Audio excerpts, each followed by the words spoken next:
এইচপির Australia সফরটা এখন পর্যন্ত চলছে ভালো মন্দ মিলিয়ে। 4 দিনের সিরিজে হারের পর জয়, ওয়ানডেতেও হার জিতের পাল্লাটা সমানে সমান। এবার টি-20 সিরিজটাও দারুণভাবে শুরু করলো Bangladesh high performance unit. Top end সিরিজের প্রথম ম্যাচে তারা মেলবোর্ন রেনেগেডসকে হারালো ৭৭ রানের ব্যবধানে।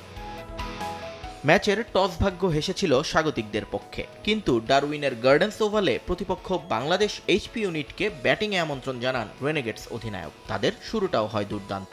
উড়ন্ত সূচনার স্বপ্ন দেখিয়ে বিদায় নেন তানজিদ হাসান তামিম। 9 বলে করেন 17 রান। পরে জিসান আলমও টেকেননি বেশিক্ষণ। 10 বলে 10 তার সংগ্রহ, আর আফিফ খুলতে পারেননি রানের খাতা। মাত্র ৪৫ রানে 3 উইকেট হারালেও আশা হারায়নি বাংলাদেশ, বরং অধিনায়ক আকবর আলীকে নিয়ে দলের রান বাড়াতে থাকেন পারভেজ ইমন। ছোটখাটো একটা ঝড় বইয়ে দেন তিনি রেনেগেডস বোলারদের উপর। দুজনে মিলে গড়েন ৪৭ রানের জুটি। হালে পানি পায় বাংলাদেশ।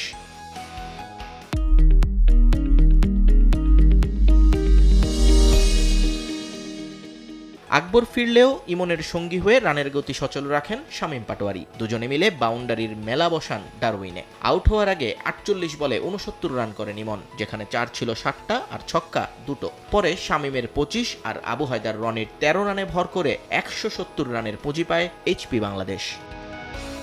জবাব দিতে নেমে শুরুটা খুব ভালো হয় মেলবোর্ন রেনেগেডসের, কিন্তু পঞ্চম ওভারে আবু হায়দার রনির বলে ডিকসন আউট হতেই মরক লাগে তাদের শিবিরে। ৩৪ রানে প্রথম ব্যাটার প্যাভিলিয়নে ফেরার পর থেকেই আসা যাওয়ার মিছিলে নামেন বাকিরা।